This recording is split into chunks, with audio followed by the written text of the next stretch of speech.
This week in disc golf, Vinny's dominant win puts AB, Gannon, and the rest of the field on notice. A foot fault and OB call overshadows a missy victory. Cole's walk-off DNF brings criticism and calls for punishment. Brody's not a fan of Star Wars cosplay, and so much more. What's going on, all you disgenerates? It's Swiss Cheese with the Disc Golf World. You guys already know the one with all the holes in his game. We're back home, but our coverage doesn't stop. You're watching This Week in Disc Golf, where I cover all things disc golf from the past week. So much to hit on, but before we start, a quick thank you for watching. Thank you to all the subscribers and all those on the Patreon. But that's enough already. Let's jump in. DDO and its recently minted Champions Landing. Guys, don't worry. It's the same course and feel with a new finish for 18, a different drop zone on 16, and a supposedly sick clubhouse to go with the name change. The weekend's action saw a battle atop the leaderboard between Emporia's favorite salted vinegar chip eater Ricky Wysocki and eggs over easy Kelvin Heimberg, or disc golf's nerd Chris Knight. Here's to hoping the nephew, who's way too young for that reference, pops up Val Kilmer with a laser and not a Peter Brady holding a stake to his eye. King of festivities, Ricky stumbled out of the gate with a bogey after a par putt that kicked out harder than a Parker Welk celebration, only to be outdone 3 holes later with a spit-out ace. Ricky would pull it all together, however, and finish the round with an early stroke lead after an 11 under on day 1. Looked at home and in control with 13 birdies on the round, one of those being a highlight with a near 60-foot putt. Vinny had a clean round on the other hand, scored a 10 under round, continued to put himself in scoring position, leading in C1 in regulation on the day, but still left some strokes on the round with 2 C1X missed birdie looks. The two would still be separated by only a single stroke after a huge circle 1 edge putt from Ricky on 18 at the end of the second round. Both scored 600 rounds, found some costly OB, but with scoring being a premium during that day, still separated from the pack. Day 3 would be all Vinny, as he sent a message on the final day, starting the round with 7 straight birdies, shaking off all the chatter of how long it's been since his last win. With a 12 under 1079 rated round, and that's with a bogey, mind you, the round would end up being a stroke off the course record. But keep in mind he laid up on 16 because Ricky did, and another layup on 18 for a celebration. With this win, Vinny repositions himself as one of the top players on tour. This win was the first of this season, and his first since Jonesboro last year. Add that this is his 3rd podium finish on an injury-plagued season thus far, on top of 2 top 5s. With finishes like that, it's difficult not to be in talks with other Players of the Year candidates in AB and Gannon Buhr, who took a solo second place himself. It's also great for fans like you and I, as these 3 don't look to be slowing down anytime soon, battling each other with 3 majors left to go, plenty of Elite Plus events, and the remainder of the season.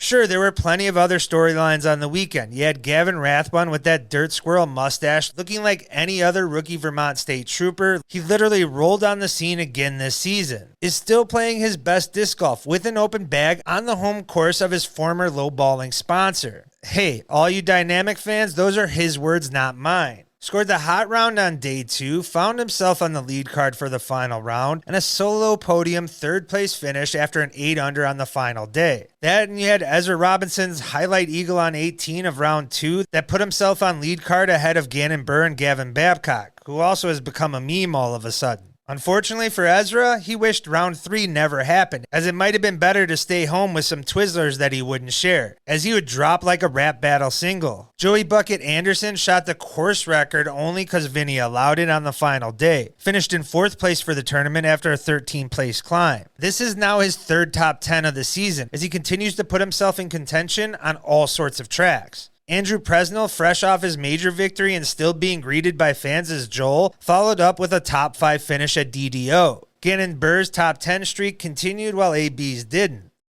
Beth at 69. I just told myself, you just got to will this one in there. Whatever you have, just will it in there. This man is unbelievable. This is what athletes live for. This is the moment.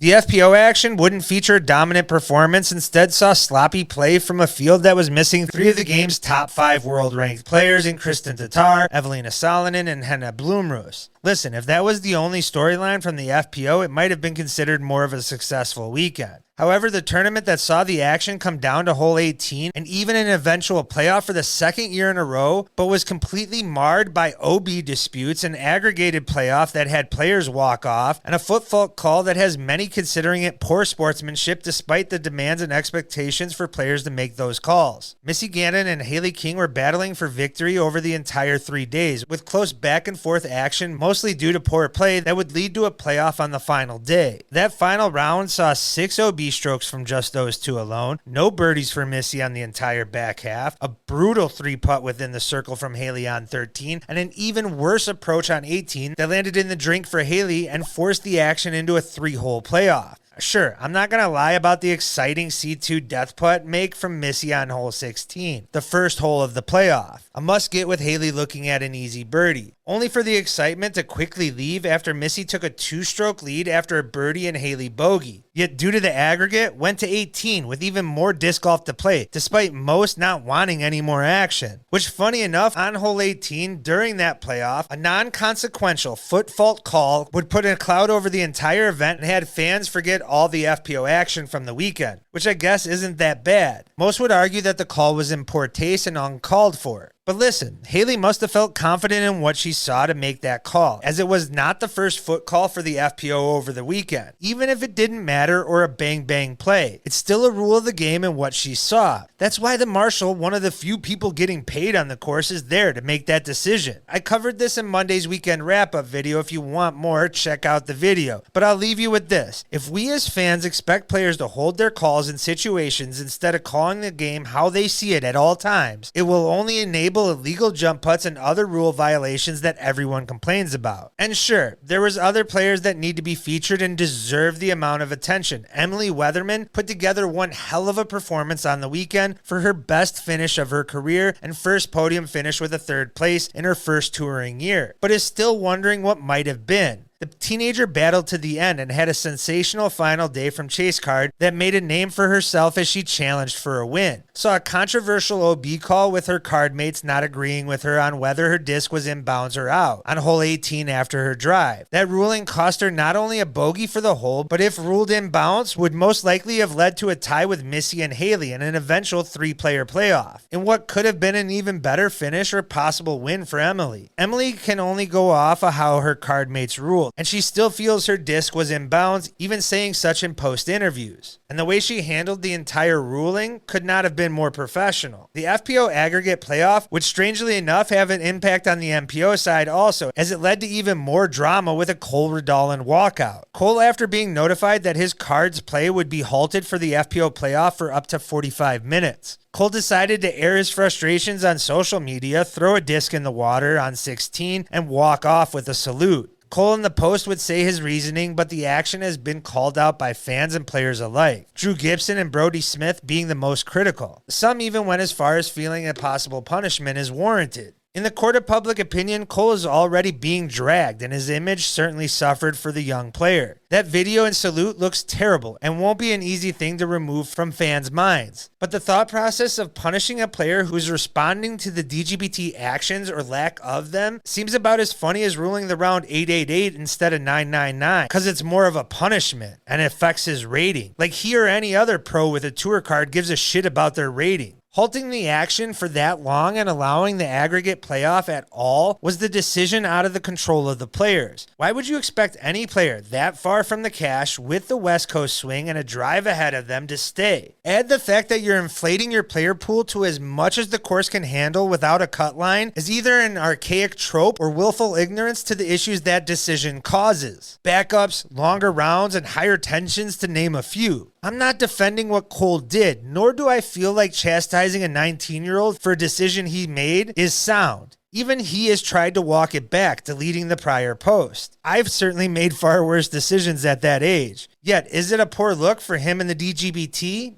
Yes. Punishable? No. But shows that the progress that the DGBT has elevated the professional side of the game, the need for possible enforcement or punishment is quickly approaching. or at the very least is kind of expected from fans. A slope that the DGBT or PDGA certainly doesn't want to go down, as both are still shell-shocked from last year's lawsuits. Also this week, for whatever reason, the community feels the need to comment on a spotter's Star Wars cosplay during Saturday's round. Brody dug deep on this during Tour Life, followed by even more responses on X and post the following day. Brody believes it doesn't showcase our sport in a positive light and opens the sport to being the butt of jokes. And I can certainly see where Brody's coming from as far as the optics and the parallels that this sport currently finds itself in. Quote, keeping disc golf weird or not. That, and listen, the May 4th unofficial holiday is cool for about 30 seconds, but should never go any further than a social media post at best. Otherwise, be open for ridicule, which is why this is a thing in the first place. Am I bothered by this? In no way, shape, or form. Is it an issue? Undisputedly not. Is it a silly battleground to have a polarized debate on? Absolutely. But a far more welcome debate than what this sport has seen in the recent past. But if Hall of Famers and the DGBT, the ones who aired it, are unbothered, then who am I to be bothered by it?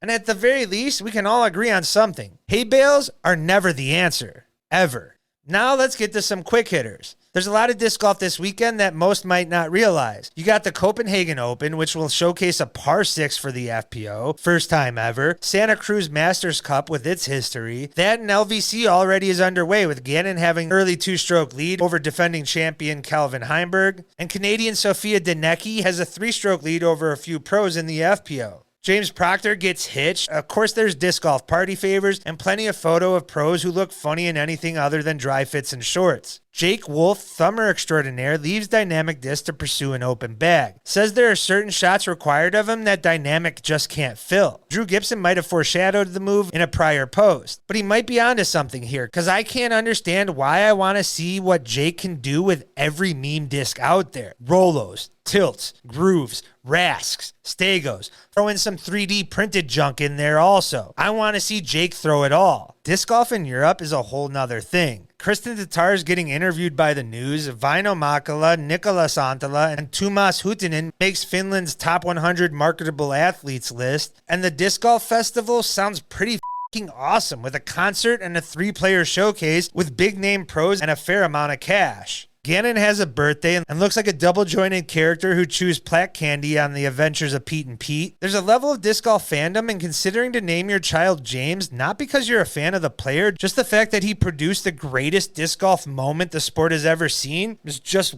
wild to me. Hey guys, you see this? Everybody uses clickbait. AB gets some new custom kicks. Ricky hits the buffets in Baccarat in Las Vegas. And guys, that wraps up This Week in Disc Golf. If you enjoyed and not subscribed, make sure to do so, as it helps fund another tour leg in this channel. Make sure to like, comment, and share, and if you want more, make sure to check out previous episodes. Though our tour is halted, we will continue to bring content and coverage your way with some incoming twist, but with our same hold nothing back approach, including some content that has been on the back burner while being busy on tour. So make sure to constantly be looking out for all our content. Until next time.